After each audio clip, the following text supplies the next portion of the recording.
ദൈവത്തിരുനാമം മഹത്വപ്പെടുമാറാകട്ടെ. ആദിയില്ലാത്ത ആദ്യനും അന്തമില്ലാത്ത അന്ത്യനും ആകുന്ന അനാദിയായ സർവശക്തനായ ദൈവത്തിൻ്റെ തിരുനാമം എന്നും എന്നേക്കും മഹത്വപ്പെടുമാറാകട്ടെ. തൻ്റെ മഹത്വത്തിനും പുകഴ്ചയ്ക്കുമായി വേർതിരിച്ച് വിളിക്കപ്പെട്ടു എന്ന് താൻ വിളിച്ചവരെക്കുറിച്ച് തിരുവെഴുത്ത് പറയുമ്പോൾ, അപ്രകാരം അവിടുത്തെ വിളിയും തിരഞ്ഞെടുപ്പും ഉറപ്പാക്കുവാനും എല്ലാം ദൈവത്തിൻ്റെ അവിടുത്തെ മഹത്വത്തിന് വേണ്ടി നമ്മുടെ ജീവിതങ്ങളായി തീരുവാനും ദൈവമിടയാക്കി തീർക്കട്ടെ എന്ന് പ്രാർത്ഥിക്കുകയാണ്. ഓരോ ദിവസവും പുതിയ കൃപയും പുതിയ അനുഗ്രഹങ്ങളും ദൈവം നമുക്ക് പ്രദാനം ചെയ്യുമ്പോൾ ഒരു പുതുക്കത്തിൻ്റെ അനുഭവം.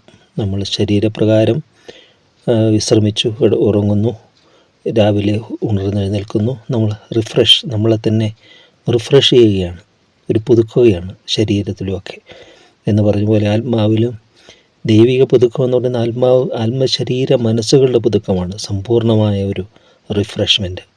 അതാണ് ദൈവത്തിൻ്റെ ദയയെക്കുറിച്ച് പറയുമ്പോൾ, അത് രാവിലെ തോറും പുതിയതാണ്, അവൻ്റെ കരുണ തീർന്നു പോയിട്ടില്ലല്ലോ, അവൻ്റെ വിശ്വസ്തത വലിയത് എന്ന് പറയുന്നുണ്ട്. ആ ദൈവത്തിൻ്റെ ദയയിലും കരുണയിലും നമ്മൾ ആശ്രയിച്ചുകൊണ്ട് ഓരോ ദിവസവും പുതുക്കത്തോടെ ഇന്നലെക്കാൾ ഇന്ന് ഞാൻ എൻ്റെ കർത്താവിനോട് ചേർന്ന് ദൈവിക സത്യത്തിലേക്ക് അടുത്ത് ദൈവിക വെളിപ്പാടിൻ്റെ അനുഭവങ്ങൾ പ്രാപിച്ചുകൊണ്ട് ദൈവത്തെ രുചിച്ചറിഞ്ഞുകൊണ്ട് കൂടുതലായി അനുഭവിച്ചുകൊണ്ട് മുമ്പോട്ട് പോകുവാൻ, ദൈവ ഇഷ്ടം നമ്മുടെ ജീവിതത്തിൽ നിർവഹിക്കപ്പെടുവാൻ, ദൈവ ഇഷ്ടം തിരിച്ചറിയുവാനും അത് ചെയ്യുവാനുമുള്ള കൃപയ്ക്ക് വേണ്ടിയും നമുക്ക് ദൈവത്തോട് പ്രാർത്ഥിക്കാം. ഈ സങ്കീർത്തന പഠനം ധ്യാനം നമ്മെ അതിന് സഹായിക്കട്ടെ എന്ന് പ്രാർത്ഥിക്കുകയാണ്. കാരണം തിരുവെഴുത്തുകൾ ഓരോന്നും ദൈവത്തിൻ്റെ പരിശുദ്ധാത്മാവിൻ്റെ നിശ്വസ്തതയാൽ ഉളവായതാണ്. നമ്മൾ തിരുവെഴുത്ത് വായിക്കുന്നു, ഒന്നും മനുഷ്യൻ്റെ ഇച്ഛയ്ക്കനുസരിച്ച് എഴുതപ്പെട്ടതല്ല, ദൈവാത്മ നിവേശിതമായി അവർ എഴുതിയതാണ് ഈ സങ്കീർത്തന എല്ലാ തിരുവെഴുത്തുകളും എന്ന് പറയുന്നത്. ലൂക്കോസിൻ്റെ സുവിശേഷം 24-ാം അധ്യായത്തിൽ ഉയർത്തെഴുന്നേറ്റ കർത്താവ് എമ്മോസിലേക്ക് മടങ്ങിപ്പോയിക്കൊണ്ടിരുന്ന, യെരുശലേമിൽ നിന്ന് എമ്മോസിലേക്ക് മടങ്ങിപ്പോയിക്കൊണ്ടിരുന്ന ശിഷ്യന്മാരോട് ചേർന്ന് നടക്കുകയാണ്. അവർക്ക് അവനെ തിരിച്ചറിയാൻ കഴിയാതെ അവരുടെ കണ്ണ് നിരോധിച്ചിരുന്നു എന്ന് എഴുതിയിരുന്നത്. യേശുക്രിസ്തു ഒരു വിദേശിയെ പോലെ, ഒരു പരദേശിയെ പോലെ, ഒരു ഫോറിനറെ പോലെ അവരോട് ചേർന്ന് നടക്കുകയാണ്. അപ്പോൾ അവർ ഈ യെരുശലേമിൽ സംഭവിച്ച കാര്യങ്ങളൊക്കെയാണ് അവർ ഡിസ്കസ് ചെയ്യുന്നത്. അപ്പോൾ യേശു അടുത്ത് ചെയ്യുന്നതുകൊണ്ട് അതിനെക്കുറിച്ചുള്ള ഒരു ഡിസ്കഷനിലേക്ക് യേശുവും കടന്നിട്ട് അവരോടങ്ങനെ അവരുടെ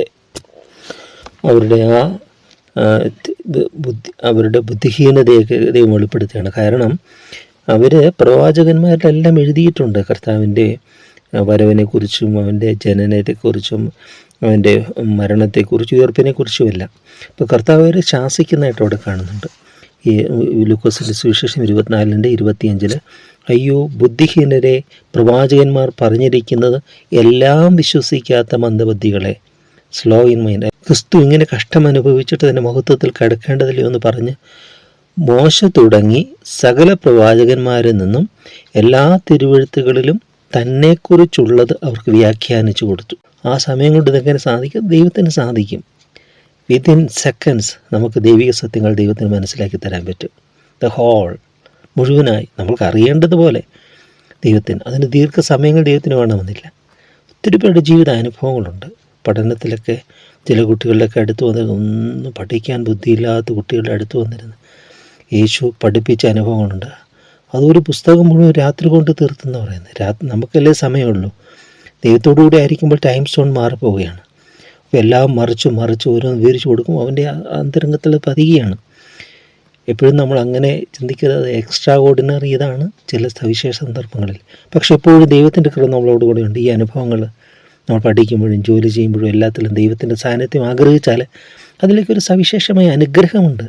ജനങ്ങൾ തെറ്റിദ്ധരിക്കുകയാണ്, ശത്രു മനുഷ്യരെ അന്ധബുദ്ധികളാക്കി മാറ്റുകയാണ്. നീ ഇപ്പോൾ പ്രാർത്ഥിക്കാൻ പോയാൽ ഇതെങ്ങനെ ചെയ്യും, നീ ഇത് ബൈബിൾ വായിച്ച സമയം പോകത്തില്ലേ, അതുമാത്രം അവന് സമയം പോകത്തുള്ളൂ എന്ന് പറയുന്നത്. പ്രാർത്ഥന എത്രയുണ്ട് നമ്മൾ ചിന്തിച്ച് നോക്കുക. ബൈബിൾ വായന എത്ര നിമിഷമുണ്ട്? ഒരു അധ്യായം വായിക്കുന്നു, 2 അധ്യായം വായിക്കുന്നു, പാട്ട് പാടുന്നു, കൂട്ടിപ്പോയാൽ 10 മിനിറ്റ് 15 മിനിറ്റ്. പക്ഷെ നമ്മളൊരു ഫോൺ സംഭാഷണത്തിലേക്ക് പ്രവേശിക്കുകയാണെങ്കിലോ സമയം പോകുന്ന അറിയുന്നില്ല, ശത്രു ഒന്നും ഡിസ്റ്റർബ് ചെയ്യത്തില്ലല്ലോ. എന്നാൽ യഥാർത്ഥമായി അതുകൊണ്ട് എവിടെയാണോ അനുഗ്രഹങ്ങളുണ്ട് അതിനാണ് ഡിസ്റ്റർബൻസ് വരുന്നത്, ശത്രു എതിരിടുന്നത്. നമ്മളത് തിരിച്ചറിഞ്ഞ് ദൈവത്തോടു കൂടി ആയിരിക്കാൻ, ദൈവത്തിന് വേണ്ടി സമയം കണ്ടെത്തുവാനായിട്ട് നമ്മൾ ശ്രമിക്കണം. എപ്പോഴും ദൈവത്തോടു കൂടി ആയിരിക്കണം. ദൈവത്തെ മാറ്റി നിർത്തേണ്ട ഒരനുഭവം നമ്മുടെ ജീവിതത്തിലില്ല. കാരണം ജീവിതത്തിൻ്റെ നെടുനായകത്വം, നമ്മുടെ ജീവിതത്തിൻ്റെ എല്ലാം കർത്താവിനെ ഏൽപ്പിക്കണം.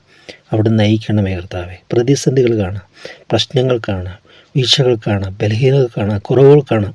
ഒന്നിനും നമുക്ക് ദൈവത്തെ മാറ്റി നിർത്തിക്കൊണ്ട് നമുക്ക് തനിയെ അത് മെയിൻറ്റെയിൻ ചെയ്യാൻ പറ്റത്തില്ല. വി കാണ്ട്, നമുക്ക് തനിയെ പറ്റത്തില്ല. നമ്മൾ പലപ്പോഴും അതെല്ലാം ശരിയായിട്ട് ദൈവത്തെങ്കിലേക്ക് വരാവുന്നില്ല. ശരിയാക്കുന്നതാണ് ദൈവം. നമ്മളെ തന്നെ മനസ്സിലാക്കി കഴിഞ്ഞ് നമ്മളെ തന്നെ വിട്ടുകൊടുക്കുമ്പോൾ നമ്മുടെ കുറ്റങ്ങളും കുറവുകളും നീക്കുന്നവനാണ് ദൈവം. നമ്മൾ പൂർണ്ണതയിലേക്ക് നയിക്കുന്നതാണ് കർത്താവിൻ്റെ കൃപ എന്ന് പറയുന്നത്. നമുക്ക് ദൈവത്തിൻ്റെ കൃപ പകർന്ന് നമ്മുടെ ബലഹീനതയിൽ തൻ്റെ ബലം പകർന്ന് നമ്മളെ ബലവാന്മാരാക്കുന്നതാണ് ദൈവത്തിൻ്റെ കൃപ എന്ന് പറയുന്നത്. അപ്പോൾ ബലമില്ല എങ്കിൽ നമ്മൾ ദൈവത്തിൻ്റെ അടുക്കിലേക്ക് അടുത്ത് ചെല്ലണം. ശക്തിഹീനതയാണ് ദൈവത്തിൻ്റെ അടുക്കിലേക്ക് അടുത്ത് ചെല്ലണം. യശപ്രവാന പുസ്തകത്തിൽ നമുക്ക് അയക്കുന്നു, ബലമില്ലാത്തവന് ബലം വർദ്ധിപ്പിക്കുന്നു, ക്ഷീണിച്ചിരിക്കുന്നവന് ബലപ്പെടുത്തുന്നു, അല്ലേ? അവിടെ ശക്തിയുടെയും സ്നേഹത്തിൻ്റെയും സുബോധത്തിൻ്റെയും ആത്മാവിനെയാണ് ദൈവം നമ്മളിൽ പകരുന്നത്. അതുകൊണ്ട് ഈ തിരുവെഴുത്തുകൾ നമുക്ക് അത് മധുരമായിരിക്കണം, അത് ശക്തിയായിരിക്കണം, നമ്മുടെ ബലമായിരിക്കണം. അത് എത്ര വർണ്ണനകളാണ് തിരുവചനത്തെക്കുറിച്ച് പറയുന്നത്. നമ്മൾ 106 സങ്കീർത്തനത്തിലേക്ക് നമ്മൾ പ്രവേശിക്കുകയാണ്. 105ഉം 104 എല്ലാം ഇതിൻ്റെയൊക്കെ ആരംഭം ഒരുപോലെയാണ് പോകുന്നത്. 104 നമ്മൾ കാണുന്ന യഹോവയെ വാഴ്ത്തുക എന്ന് പറഞ്ഞുകൊണ്ടാണ് 104 സങ്കീർത്തനം തുടങ്ങുന്നത്. Bless the Lord O my soul, O Lord my God, you are very great. Bless the Lord എന്ന് പറഞ്ഞുകൊണ്ട് എന്മനും യഹോവയെ വാഴ്ത്തുക എന്ന് പറഞ്ഞുകൊണ്ട് തുടങ്ങുന്നു.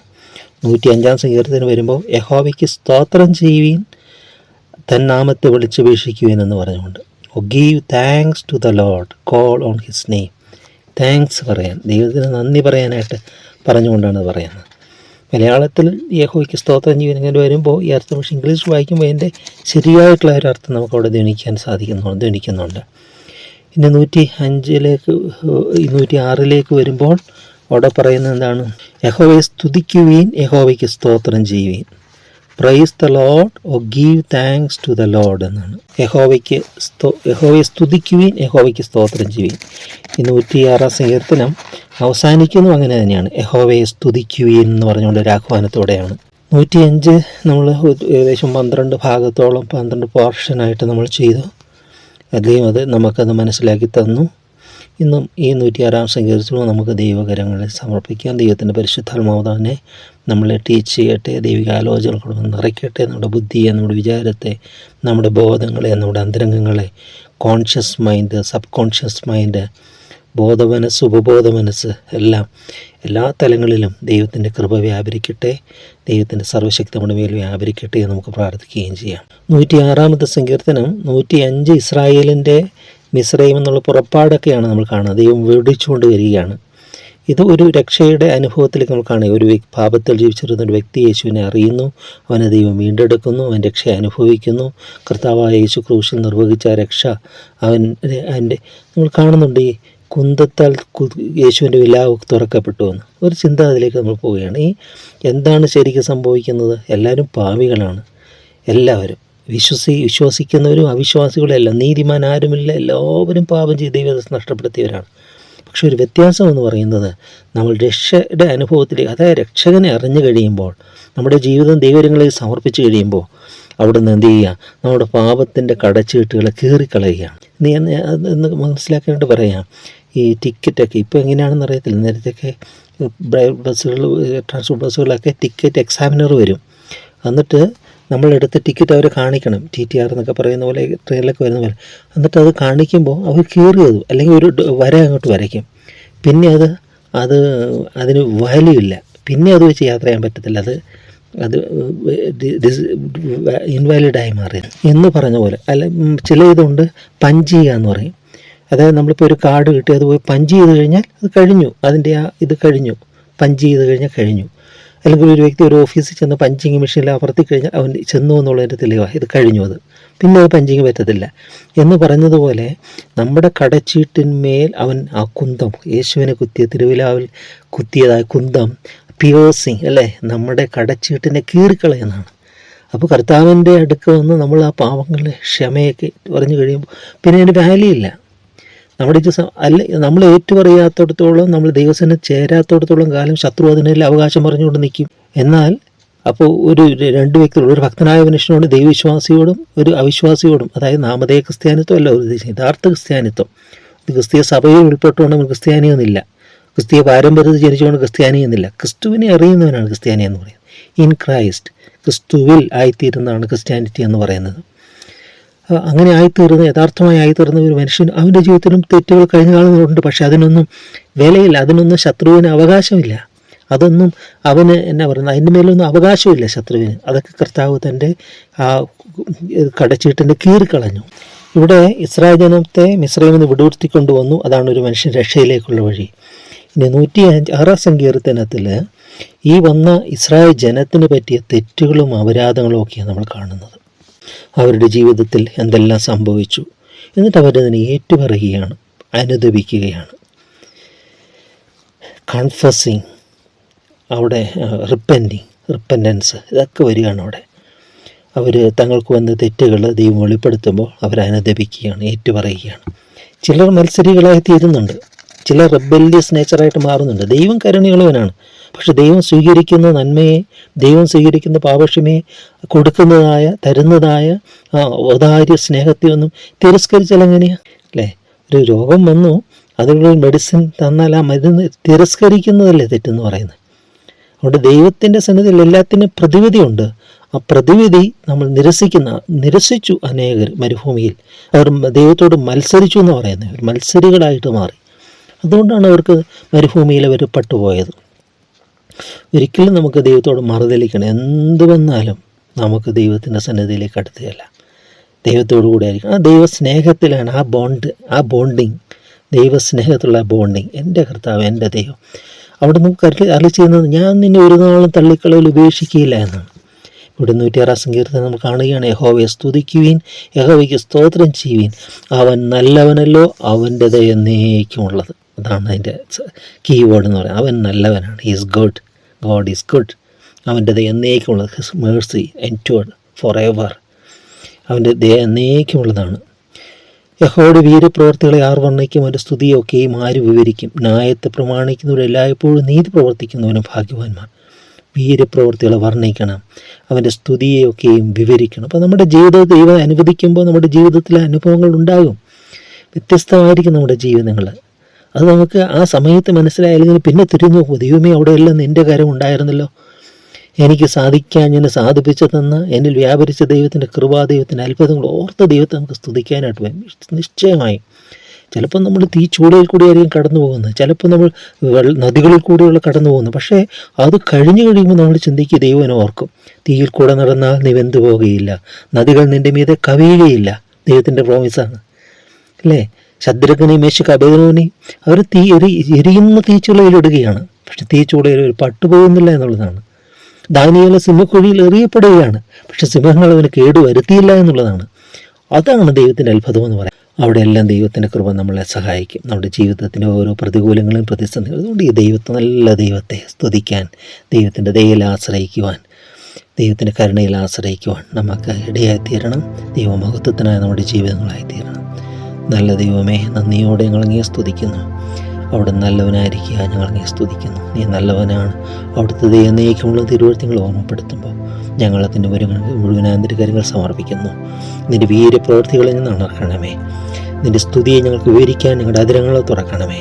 ന്യായത്തെ പ്രമാണിപ്പാൻ, നീതി പ്രവർത്തിക്കുവാൻ, അങ്ങനെ ആ ഭാഗ്യാവസ്ഥയിൽ മുന്നോട്ട് പോകുവാൻ ഞങ്ങളിവിടെ നിന്ന് സഹായിക്കണമേ എന്ന് പ്രാർത്ഥിക്കുന്നു. ലോകത്തിൻ്റെ മാതൃകയല്ല, നീ വെച്ചിരിക്കുന്ന മാതൃക, നിൻ്റെ കാഴ്ചയോട് പിന്തുടരുവാൻ ഞങ്ങൾക്കൊരു മാതൃക വെച്ചിട്ട് പോയിരിക്കുന്നു. തിരുവഴുത്തുകൾ പറയുമ്പോൾ കർത്താവേ, നിൻ്റെ കാഴ്ചയോടുകളിൽ ഞങ്ങൾ നടത്തണമേ. ഞങ്ങളെ നീ അനുഗ്രഹിക്കണമേ. എല്ലാ നന്മകളാൽ ഞങ്ങൾ നിറയ്ക്കണമേ. ഞങ്ങളുടെ ജീവിതം നിൻ്റെ മഹത്വത്തിനും ഞങ്ങളുടെ അനുഗ്രഹത്തിനും നിൻ്റെ ദിവ്യ സാക്ഷ്യത്തിനുമായി തീരുമാറാകണമേ എന്ന് പ്രാർത്ഥിക്കുന്നു. എല്ലാ തന്നെല്ലാ കൃപകൾക്കായ സ്തുതി മഹത്വത്തോട് മാത്രം എടുക്കണം. പിതൃത്വ പരിശുദ്ധ ദൈവത്തിൻ്റെ മഹത്വത്തിനായി തന്നെ ആമേൻ. പൊട്ടുന്ന ജീവിത വേളകളിൽ പെട്ടെന്നുത്തരമേകി എന്നെ പൊട്ടിടാതെന്നെ കാത്തിടമേ. മുട്ടം നൊമ്പരികയിൽ എന്നരുളി നീ എന്റെ ഇടയനായി തീർന്നതിനാൽ മുട്ടിന്മേൽ ഞാൻ ഇന്നു വീടിടുന്നു. കേടൊന്നും കൂടാതെ കാത്തിടണം.